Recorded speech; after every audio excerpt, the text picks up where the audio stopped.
दोस्तों नमस्कार, स्वागत है आप सभी का आपके अपने YouTube channel all in blog में। दोस्तों आज हम बात करेंगे कि आयकर आगरण प्रपत्र वित्तीय वर्ष 23-24 को कैसे भरें।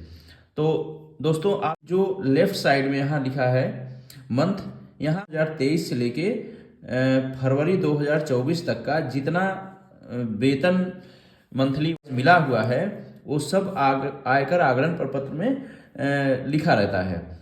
तो आप देख सकते हैं कि मूल वेतन वो सब नीचे टोटल योग किया गया है, और जो डीए है डीए को भी नीचे यहाँ पे सब लिख दिया गया है। और जो हमें एचआरए मिलता है यानी मकान किराया भत्ता मिलता है 1340 रुपये प्रति महीने के हिसाब से, उसे भी लास्ट में यहाँ पे लिख दिया गया है। अब जो हमारा टोटल वेतन बनता है वो यहाँ पे लिखा गया है, यानी ये 7,77,488 रुपये जो होते हैं ये हमारे पूरा 12 महीने के वेतन हैं। जिसमें आप यहाँ पे जाएंगे तो देखेंगे अगर किसी का पीपीएफ है या जीपीएफ कटौती होती है तो यहाँ पे मेंशन होगा, जबकि जिसका एनपीएस कटौती होता है वो एनपीएस के कॉलम में मेंशन किया गया है। अब यहाँ पे आप देख सकते हैं हर महीने का जो एनपीएस कटा हुआ है वो यहाँ पे लिखा गया है, और टोटल जो इनका एनपीएस कटा हुआ है वो 76,140 रुपये है। और जो एम्प्लॉयर की तरफ से एनपीएस यानी जो 14% सरकार की तरफ से दिया जाता है वो यहाँ पे मेंशन किया गया है। अब टोटल जो सरकार की तरफ से मिला हुआ है वो 1,06,600 रुपये है, और जो हमारे सैलरी से कटा हुआ है वो 76,140 रुपये है। और साथियों इसके नीचे आप देखिए कि यहाँ पे जो हमें दीपावली का बोनस मिला हुआ है 6,908 रुपये, वो यहाँ पे लिखा गया है। और यहाँ पे जो महंगाई यानी डीए 2 बार बढ़ा था 4%, वो यहाँ पे लिखा गया है। तो इस हिसाब से जो हमारी टोटल सैलरी होती है पूरे साल की प्लस बोनस और डीए को ऐड करने के बाद वह होता है 9,05,156 रुपये। तो दोस्तों ये 9,05,156 रुपये जो है यही हमारा कुल सकल आय हुआ, यानी ग्रॉस इनकम हुआ। और हमारा जो एनपीएस कटौती हुआ वह 76,140 रुपये हुआ, और सरकार की तरफ से जो हमको 14% का मिला हुआ है वह है 1,06,600 रुपये। तो दोस्तों इस प्रकार से ये हमारे टोटल इनकम का और कटौतियों का विवरण यहाँ पे लिखा होता है। यहाँ दाहिने साइड में आप देख सकते हैं कि निर्धारण वर्ष 2024-25 यानी असेसमेंट ईयर 2024-25 का ओल्ड रिजीम और न्यू रिजीम का यहाँ कॉलम दिया गया है। अब इसमें ऑलरेडी जो हमारा सकल आय है यानी ग्रॉस इनकम है यहाँ पे फिल किया गया है। तो हम पहले ओल्ड टैक्स रिजीम के हिसाब से कैलकुलेशन करेंगे कि 9,05,156 रुपये पे ओल्ड टैक्स रिजीम के हिसाब से कितना टैक्स बन रहा है, और इसके बाद न्यू टैक्स रिजीम के हिसाब से हम लोग कैलकुलेशन करेंगे। तो आप जानते हैं कि जो हमारा स्टैंडर्ड डिडक्शन होता है यानी मानक कटौती होती है वह 50,000 रुपये है। तो यहाँ पे मानक कटौती हम मेंशन कर देंगे। और जो हमें एचआरए मिलता है यानी मकान किराया भत्ता मिलता है वह 16,080 रुपया है। तो हम 16,080 रुपये को ही यहाँ पे मेंशन करेंगे। 16,080 रुपये यहाँ हमने मेंशन कर दिया 16,080 रुपये। अब ये 16,080 और 50,000 रुपये को हम सकल आय से यानी ग्रॉस इनकम से माइनस कर लेंगे। दोनों को माइनस करने के बाद हमारा जो टोटल इनकम आता है यानी शेष सकल आय जो आती है वह हुआ 8,39,076 रुपये। 8,39,076 रुपये ये हमारा सकल आय हुआ। अब इसमें से हम डिडक्शंस को माइनस करेंगे, यानी जो धारा 80C के तहत हमको 1.5 लाख रुपए का बेनिफिट मिलता है उसे माइनस करेंगे। जैसे कि हमने अगर पीपीएफ में 50,000 रुपये इन्वेस्ट कर दिए हैं और एनपीएस में हमारा यहाँ पे आप देख सकते हैं एनपीएस में 76,140 रुपये इन्वेस्ट हैं। 76,140 रुपये हमारा कटा हुआ है और हमने व्यक्तिगत जो है अपना बीमा किया है, चूँकि जीआईएस जो हमारा है सामूहिक बीमा, आप यहाँ पे देख सकते हैं जो सामूहिक बीमा है वह 0 है। सामूहिक बीमा यानी जीआईएस 0 है, तो हमारा जीआईएस नहीं कटता है, तो यहाँ पे 0 है। अब हमने कोई अपना पर्सनल बीमा किया हुआ है, मान लीजिए हमारा 50,000 का बीमा हुआ है, तो यहाँ पे हम 50,000 रुपया इंटर करेंगे। और कोई ट्यूशन फीस मान लीजिए हम अपने बच्चे को या हमारे घर का कोई भी पढ़ रहा है तो उसका जो ट्यूशन फीस जमा करते हैं, मान लीजिए हमने 20,000 रुपये ट्यूशन फीस पे किया हुआ है, तो 20,000 रुपये यहाँ इंटर कर लेंगे। अब इन टोटल का योग हम कर लेंगे, यानी जो हमारी कटौती हुई है, जो डिडक्शंस हैं, इन्वेस्टमेंट है, उन सबको हम काउंट कर लेंगे। तो दोस्तों इन कटौतियों को जोड़ने के बाद जो हमारा टोटल योग आता है वह है 1,96,140 रुपये। 1,96,140 रुपये। तो आपको बता दूं कि ये जो 1,96,140 रुपये है, धारा 80C के तहत हम केवल 1.5 लाख तक का ही रिबेट ले सकते हैं। तो यहाँ से आप क्या करेंगे, 1.5 लाख रुपया माइनस कर लेंगे और 1.5 लाख माइनस होने के बाद आप नीचे देखिए कि धारा 80CCD यानी एनपीएस में अधिकतम 50,000 का एक्स्ट्रा रिबेट भी हम ले सकते हैं। तो यानी 1.5 लाख रुपए इसमें से निकलने के बाद हमारा आता है 46,140 रुपये। यानी 1.5 लाख रुपए हमको 80C में मिल गया रिबेट और 50,000 का 80CCD में मिल गया। तो हम, लेकिन आप ध्यान रखें कि अगर हमारा ये जो कटौती है वो 50,000 से ज़्यादा होता तो हम यहाँ पे 50,000 से ज़्यादा का रिबेट नहीं ले सकते थे, यानी 50,000 के अंदर ही हमको रिबेट लेना है। अब यहाँ जो नीचे अमाउंट लिखा हुआ है, ये जो एम्प्लॉयर के द्वारा हमको 14% दिया जाता है एनपीएस पर, तो यहाँ पे मेंशन किया गया है। यहाँ आप देख सकते हैं कि 1,06,600 रुपये यहाँ पर मेंशन कर दिया गया है।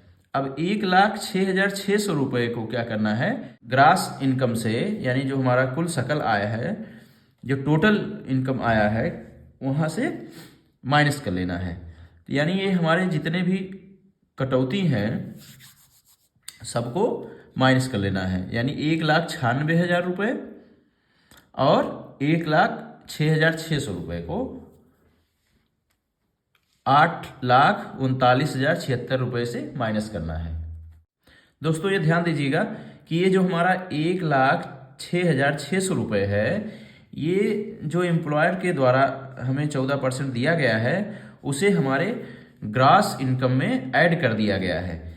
अब ये धारा 80CCD2 के तहत ये जो एम्प्लॉयर के द्वारा 14% दिया गया है, यानी 1,06,600 रुपये, इसे भी सकल आय से माइनस कर दिया जाएगा।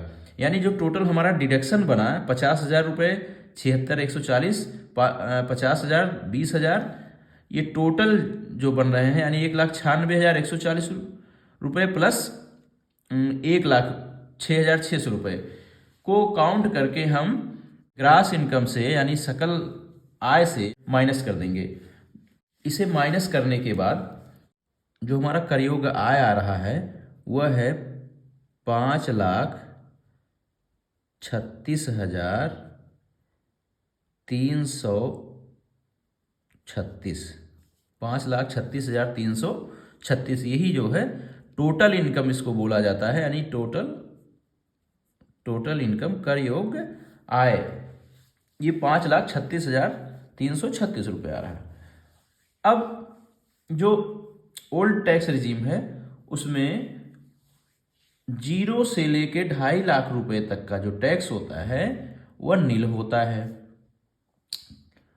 और 2.5 लाख से 5 लाख रुपए तक का जो इनकम होता टैक्स होता है वह 5% यानी 12,500 रुपये है। और 5 लाख के ऊपर 36,336 का 20%, 7,267 रुपये, ये 20% के टैक्स के हिसाब से इतना अमाउंट बन रहा है। अब आते हैं 30% के। चूंकि हमारा जब इनकम 10 लाख के ऊपर होगा, टोटल इनकम 10 लाख के ऊपर जाएगा, तभी हम यहाँ पे 30% का कैलकुलेशन करेंगे, इसलिए यहाँ पे हम छोड़ दे रहे हैं क्योंकि हमारा इनकम 10 लाख के ऊपर नहीं है। 12,500 रुपये प्लस 7,267 रुपये, ये टोटल टैक्स बन गया 19,767 रुपये। 19,767 रुपये ये टोटल टैक्स बन गया। अब दोस्तों बात आती है धारा 87A के अंतर्गत 12,500 की छूट की बात के आयकर की। चूंकि ये 12,500 का छूट हमें तब मिलता जब हमारा ये जो टोटल इनकम है यह 5 लाख या 5 लाख से कम होता, तब जाके हमें धारा 87A के तहत 12,500 का छूट मिलता। तो यहाँ पे हम नील कर देंगे क्योंकि यहाँ पे हमें कोई भी रिबेट नहीं मिल रहा है। अब बात आती है शिक्षा उपकर यानी सेस 4% की। तो जो हमारा ये टोटल टैक्स आ रहा है उसका 4% हम ऐड कर लेंगे। 19,767 रुपये का 4% जो टैक्स बनता है इसका 790 रुपया होगा। अब दोस्तों 790 रुपया ये 4% का सेस हो गया। अब कुल देय आयकर यानी ये जो हमारा टोटल टैक्स बन रहा है और 4% का सेस बन रहा है, यानी 19,767 रुपये और 790 रुपये दोनों को हम क्या करेंगे, ऐड कर लेंगे, जो आता है 20,557 रुपये। अब दोस्तों ये जो हमारा टोटल पेएबल टैक्स है ये है 20,557 रुपये। और यहाँ पे धारा 89(1) के अंतर्गत आयकर में छूट, यानी अगर हमारा कोई पुराना एरियर रहा होता, पिछले वर्ष का एरियर रहा होता, तब उसके तहत हम 10E भर के यहाँ इस वाले धारा में हम छूट ले लेते हैं, तो यहाँ पे हमारा नील हो जाएगा।